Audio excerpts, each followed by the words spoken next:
No Man's Sky. You must unlearn what you have learned, to put it in Yoda speak, and a bad impersonation.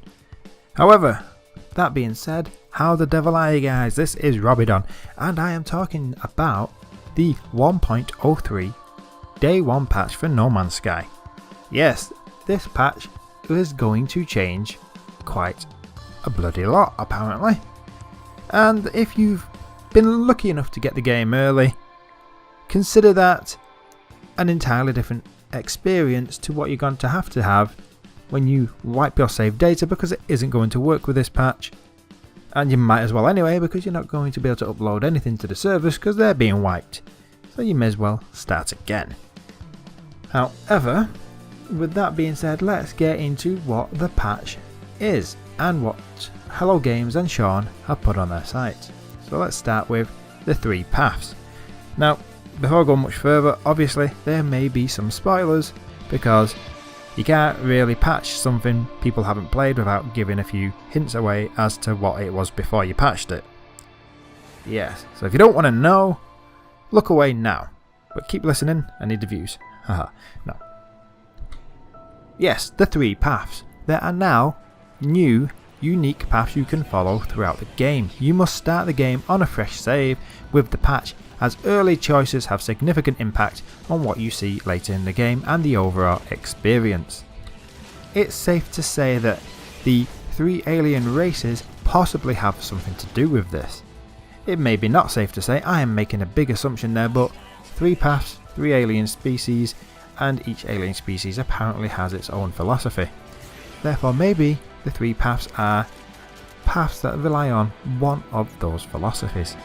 So if you take one philosophy, the other 2 paths are walked out to you, and vice versa. Sticking with the ground and the whole general universe size of it, the universe is the next thing I'm going to mention. Apparently they have changed the rules of the universe generation algorithm. Planets have moved, environments have changed, biomes, galaxies have altered shape, all to create greater variety earlier, and galaxies are now 10 times larger. Okay, so the entire universe and all the galaxies have changed shape, planets have changed biomes, they may have different effects going on, they may have gone from being all water to all ice, and so on, and everything has generally been spread out and put in a more randomised pattern by the sound of things. They want a bit of a more unique journey as you go from place to place, solar system to solar system. Speaking of which, diversity is on the patch notes. Yes, not the dance troupe who won X Factor or whatever the hell it was, Britain's Got Talent. No, diversity as in creatures. They are now more diverse in terms of ecology and density on planets. So, yeah, more foliage, more creatures, and that sort of thing. Symbiotic relationship. They've tweaked that a bit. However, planets now have dead moons. Yes, low atmosphere and extreme hazardous planets. There are going to be solar systems where you may never find life at all. Everything could be dead and it could just be a resource solar system. Nice little tweak. And hazards include blizzards and dust storms, which moves us on to the atmosphere. Yes. Space, nighttime and day skies are now 4 times more varied due to the atmospheric system, which includes the atmosphere and the hazard atmospheres. These reflect light more accurately to allow for more intense sunsets. So yeah, you could have an all-out wow moment because you're stranded on a nice planet and then all of a sudden you get a ridiculously nice, glistening sunrise or sunset across the ice desert before you. But that isn't the only thing that Hello Games have changed. Planet rotation has had its effects reduced even further. Now this is because people were struggling to adjust to it during play. So there were some people out there who were landing on the planet was spinning round like it does because it's designed to, and then they jumped back in their ship, took off, and they were like, where am I? I can't see the space station. And that's because the planet spins obviously, so they may have landed facing the space station, but the planet is now 90 degrees facing the other way, so when they take off they 90 degrees facing the different direction, and they couldn't adjust. Now, okay, I hope they haven't took the spin down too much, because some of us would have just adapted to that anyway. And while we're on about adapting things, terrain generation. Caves up to 128 meters tall are now possible, and geometric anomalies have been added. Underwater erosion now leads to more interesting seabeds. So the algorithm knows that if there's a rather large lake or fast running water in the area, there's going to be more erosion, not quite as many jagged rocks, because water has the effect of smoothing rocks off, shall we say. Staying on the dirt, we have feeding. Now this is an interesting one. Creatures now have their own diet based on planet and climate. Feeding them correctly will yield different results per species, such as mining for you, protecting you, becoming pets, alerting you to rare loot, or pooping valuable resources. That's right. If you want to feed your pet something that you shouldn't, because you know it poos diamonds, go right ahead. You're going to have a space dog pooping diamonds for you. Not sure how wonderfully valuable that is in the long term. Might make you space rich, or it might even, if you've got a really random pet, poop fuel. Technically it is, but I'm not sure. I'm not quite sure spaceships run off poop, but apparently they may do, so who knows. And the last few things about terra firma, or the dirt or life on the planet side. Survival. Recharging hazard protection requires rare resources, making shielding shards useful again. Storms can be deadly, hazard protection and suit upgrades have been added. Liquids are often more dangerous. So yeah, that whole finding the bottom of the ocean, going to the deepest part of an ocean and getting a trophy for, or an achievement for getting as deep down as you can in an ocean bed, probably going to be more dangerous and more difficult to do now. All the better. So balancing.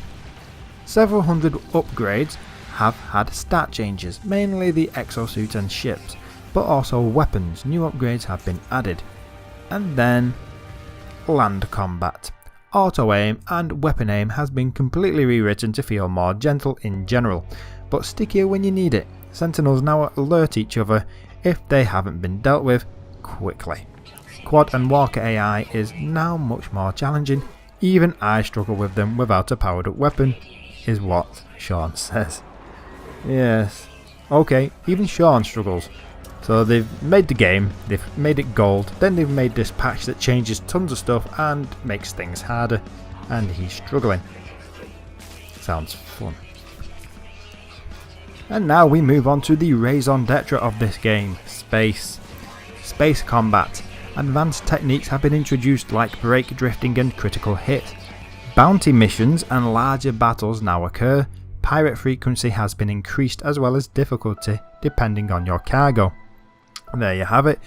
If you want to live the life of, say, shall we say, a Firefly character, going from system to system, taking illegal goods with you and trying to flog it, you may have people coming after you quite a lot, whether they be bounty hunters or pirates or the law. So get practicing your space fighting. While we're in space, exploits. Yes, the infinite warp cell exploit and rare goods trading exploit, some of the leakers found, amongst other things, has been removed. People using these cheats were ruining the game for themselves, but people are weird and can't stop themselves. Happy, weird, smiley face. Yes, Hello Games found that amusing, but they still took it out anyway. Well done them. Now, stability. This is a bit planet side and space side, but I've left it in the space section of this conversation. I say conversation, it's more of a monologue from me to you, but you understand where I'm coming from. Stability. Foundations for buildings on large and super large planets resolved. Several low repro crashes.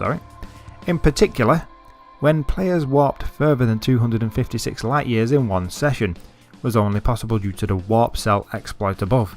In other words, the leakers who were using the glitch to get to the center of the galaxy as fast as they could were making the game load far too much, far too soon. Obviously, if you're jumping far further than the game engine is supposed to allow you, that's gonna happen, so that in itself being limited should fix the issue. Now space stations, they have been made more interesting. How, I hear you say? Well, they have included more interiors and made them more varied. Bars, trade rooms and hydroponic labs have been added. So yes, go ahead and start growing crops up on the stations. You don't need to keep running around down there by the sound of things. Now, the next one is a very interesting one, networking. Because of the popularity of the question, is it multiplayer, it would appear Hello Games are adding a little bit more every time, but it's not going to be a full out MMO. But networking, right. The ability to scan star systems other players have discovered on the galactic map, increasing the chance of collision. Star systems discovered by other players appear during galactic map flight. So if you find something and then you hang around for a while, anybody looking might notice that you found something and it's quite close, and then they may decide to come and search that system, and if you're still there, there's more of a chance of you bumping into each other and being put in a lobby together, and therefore effectively having co-op or tri-op or multi-op, who knows what it's called once you get to 5 or 6 people. There's probably a fancier Latin name for it, isn't there? Now, that big bombshell aside, there are still other things that has been added in this update, including ship scanning. Scanning for points of interest from your ship is now possible. Buildings generate earlier and show up in ship scans. Now obviously this is sort of in orbit, going down into the atmosphere of planets again, but instead of having to land, go into one of the alien race's huts or buildings if they've got any on planet, and finding the points of interest on their star maps, you basically can find them scanning for them yourself from your own ship. I would imagine you're going to have to build upgrades for that though. It seems too powerful a feature to just have straight off the bat. So while we're in our ships and we're flying above the planets, they have fixed the terrain popping. Well, they've not completely fixed it, but they have fixed a damn lot apparently. Popping and shadow artifacts have been reduced, generation speed has been increased twofold, planets with large bodies of water will be targeted in the next update. Yeah, sounds like water is a bit more complicated, but they're getting there, and they've already done an awful lot.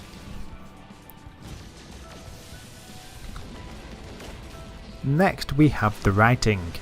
Now, the Atlas path has been rewritten by James Swallow, writer on Deus Ex, and me, that would be Sean I assume. I think it speaks to the overarching theme of player freedom more clearly now. Early mission text has been rewritten to allow for multiple endings. Well, there you have it. The game has endings and it's now been rewritten to allow for multiple endings. So it sounds like they knew they had a game that would allow them multiple endings and they've tweaked it. Now you could say, have they done that simply because of the leak? People may have seen the ending of the game and thought, well, that's the end, is it? What's the point? But who knows? They may have decided that they wanted multiple endings before the game even got leaked. Don't forget, they've been making this patch for, 6 weeks since the game went gold. Next up in the patch notes is graphical effects.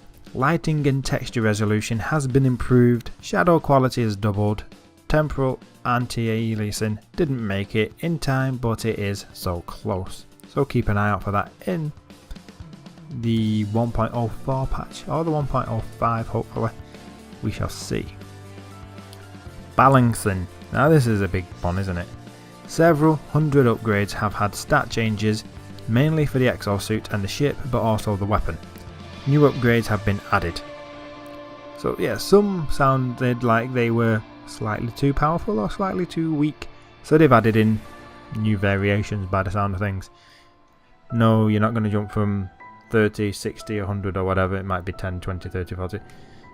You get the idea. Maybe just make leveling up a little bit slower in some areas where it was too powerful. Next we have ship diversity. A wider variety of ships appear per star system and are available to purchase. Cargo and install technology now vary more and ships have more unique attributes. Yeah, you're not going to keep seeing the same cargo ships from the trailers. They have been tweaked and more will be showing up. It's going to feel like a more alive galaxy with, well, more designs of ships for one species, let alone 3 or 4, and then the tiny little sects here and there like pirates and whatnot. Our penultimate, shall we say, patch note is for the inventory. Ship inventories now store 5 times more resources per slot. Suit inventories now store 2.5 times more per slot. This encourages exploration and gives freedom from the beginning. We're probably going to increase this even further in the next update for people in the latter game phases and will allow greater trading potential. Sean's pretty much explained what that one does. And lastly, trading.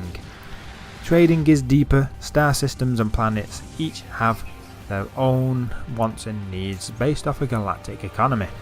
Observing these is the key to successful trading. We are still working on adjusting this based on how everyone plays, but all trading values have been rebalanced across the galaxy, giving a greater depth. A bunch of trade exploits were uncovered and have been removed. Yep, going back to the certain stones the leakers found. So there you have it. Quite a lot of updates. Yes. Now, I didn't read them in the exact order that they appear on the site. I tried to put more land-based updates next to each other and more space-based updates next to each other. So if you're reading the site and thinking this is not the order that they wrote it in, it isn't. However, what I will say is it does change a damn lot. And the last thing they put on the announcement is this. This universe we built is a pretty large canvas. We've got lots of ideas. This is a game. This is the type of game we want to be.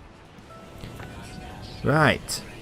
And before that, they mentioned some of the things they're thinking of for the next few updates. That includes the ability to build bases and own giant space freighters. Yep, no more little fighter craft. Yep, they want you to be able to handle and fly one of those big space freighters. So yeah, the whole living a life like Firefly, for anyone who wants to do that, go right ahead. That may be coming up sooner than you think. Temporal anti-aliasing and my new cloud rendering tech should be coming soon too. So yeah, that one sounds pretty good. No more skyboxes when you're on planet. So the clouds and the stars should change more dynamically and actually copy and, shall we say, coexist with actually what's going on in the background. Who knows? Anyway, what we do know is that will enhance it visually. And, well, for a indie game that's getting a lot of AAA attention, it looks like they are doing a damn fine job. As it is, we're what? Less than a day away from the North American launch, and less than 2 or 3 days away from the worldwide launch for PC, and the rest of the world gets it somewhere in between for the PS4. So having said that, I hope you've enjoyed my ramblings and my occasional thoughts on what these patch notes mean. But I will be back, I will be playing it myself for anyone who's following my channel, and no doubt you will be laughing at my general fail. So until next time, this is Robbie Don, Robbie Gone.